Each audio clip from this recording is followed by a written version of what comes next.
Okay, so this is going to be a video showing how my Harmony remote interacts with my IR4 PS3.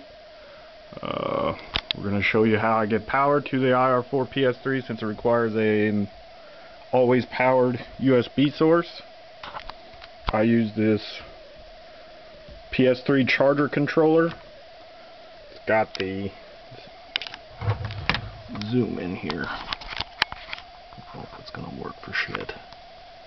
It's got the little USB micro, I think it's called, or A or B, I don't know which fuck one it is.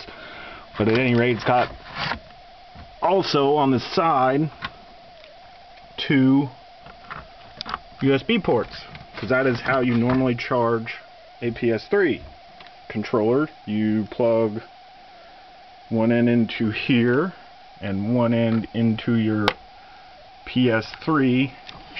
Black. Let's get some light on it there. Got 4 USB. I think there's actually more ports on the back on my earlier Fatto model, but I think they did away with a couple on newer models.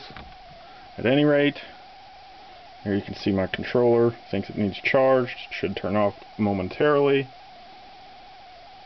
or turn back to green, I mean. At any rate, so the power coming out of here goes up over there, up here, and into the back of my IR4 PS3. I would assume, oh, that's a USB-B connector, I'd imagine. It has a B right there. If that's going to show up for shit here. Camera. Anyway, okay. So then, this little gizmo, like I said in an earlier video, converts the infrared that my remote sends to the Bluetooth that the PS3 can receive.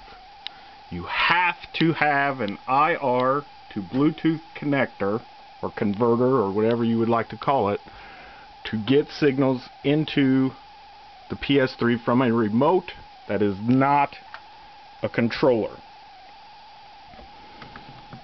I think you can also plug in USB like keyboards and such.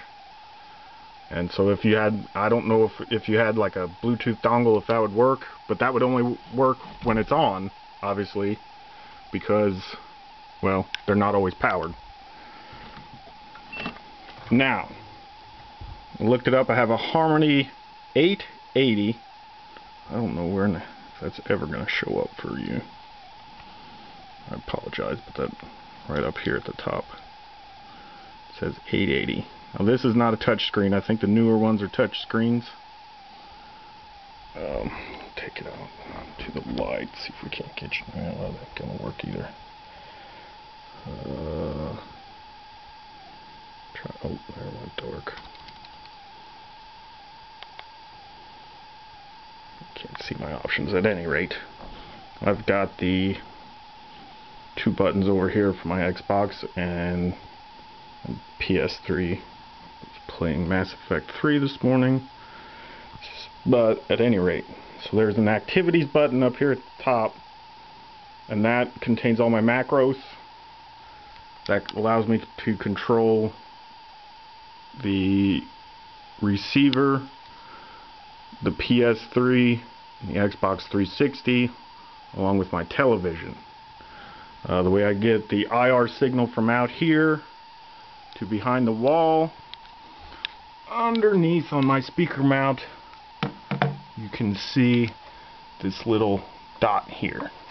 If it were dark, you would see it flash whenever I use the remote. I don't know if it's going to show up today, but at any rate, from behind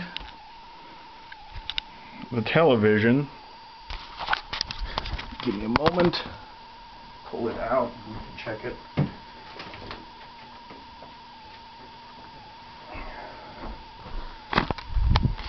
Behind the television, this dusty mount, I have an in-the-wall setup. I installed that when I remodeled this room. Obviously I didn't. And then on the other side, the wire from that emitter underneath my television comes out here. So this is the input, the IR receiver. Let's see if I can get a shot of that. I don't know if that's going to show up for you guys. We've got an IR receiver and then all of the emitters. We're using 3 now. They make dual emitters. And then this requires a constant 12-volt power source. There's a wall wart. Didn't have any outlets handy, so I had to hang this up here on the wall of my closet door. Okay, so then the IR receiver, or IR emitters, I'm sorry, are these little tab-like things. And those blink too to let you know they're functioning. We have one on all the infrared. Again, the infrared goes into this box, converts it to Bluetooth. Bluetooth is picked up by my PS3. We're going to give this a try. I know I had to unplug the IR4 PS3, but it's supposed to have a smart function that will keep it synced. Guess there's a little bit of flash memory in there or something. So now again, this doesn't show up for shit. I apologize. That's a Harmony 880. The activities, and then we're going to play PS3. You got to keep it aimed because it's got to send a power code for the television, the IR4 PS3 / PS3, whatever you want to call it, and the receiver. So here we go. TV. That was the receiver and the PlayStation going. Here, a little bit of action going on there at the TV. 7 minutes into it. Took me long enough, didn't it? So now we should be able, let's see if we can see it light up whenever I move watch that little light now. That's not going to show up. I mean, you can actually see it get close here yet. There. That lets you know it's receiving IR signal. Let's see if we can see it blink over there. There, you can see it blink on the receiver. That IR doesn't discreetly go to just the receiver, so like every remote you use that's infrared has its own signature code for whichever piece of equipment you're using. This remote does the same thing, and the through the wall jobby doesn't care what it sends. It's going to send whatever you send it. I did notice they sell fluorescent compatible IR receivers, those through the wall mount jobbies. It will flash when you fire up a compact fluorescent bulb because they have the whatever they are.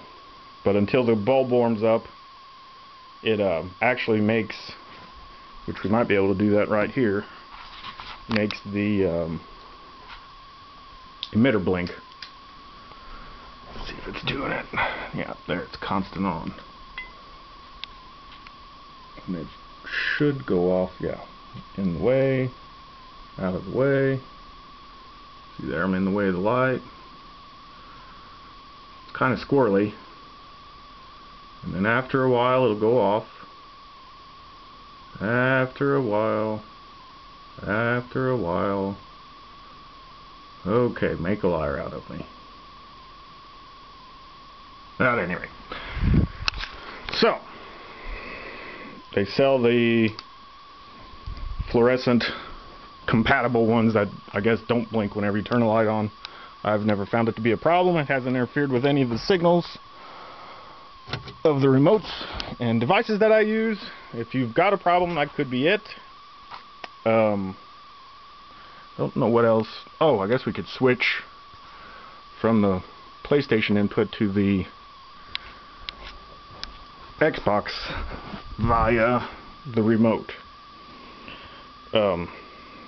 This is a really shitty camera. I apologize. At any rate, we've got a play DVD menu here. And that would be all of my PlayStation options. Those are fully customizable through a Logitech program on your computer. It will grab the remote codes from the internet and you put them on in any order you wish. Takes a little bit to get used to. I ended up programming I programmed different buttons, just what felt better, instead of using the pre-described fast forward and stuff down here. I actually used my channel buttons for fast forward and rewind and ended up wearing out my channel up. So it's not working at 100%, but there's enough extra buttons that I got around it. Now we're going to turn the Xbox on.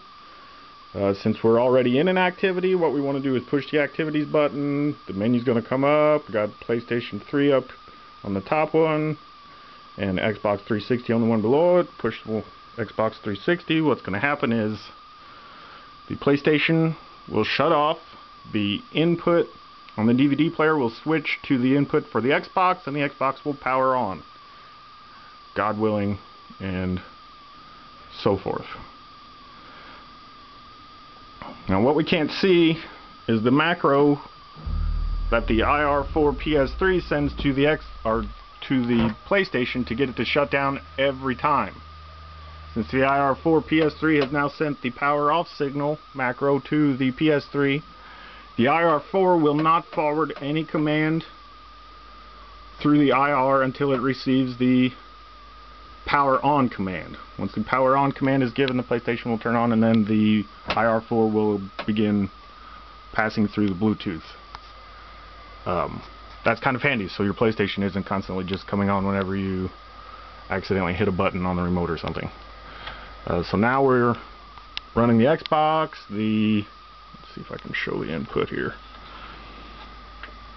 I think we're on cabled satellite, if I remember. The DVD, that was with the PlayStation. That cable satellite is the Xbox. So it had already switched to that. I was just trying to show you what was going on. Got some new, I don't know what this new menu is. I installed Mass Effect 3 and it just really updated my Xbox, and I don't like it. Mass Effect 3 was awesome, but this new stupid screen, welcome. I've only had my Xbox for 8 years or whatever in the hell. Thinks I need a welcome screen. Oh, there the PlayStation controller realized it was charged. They're both green again.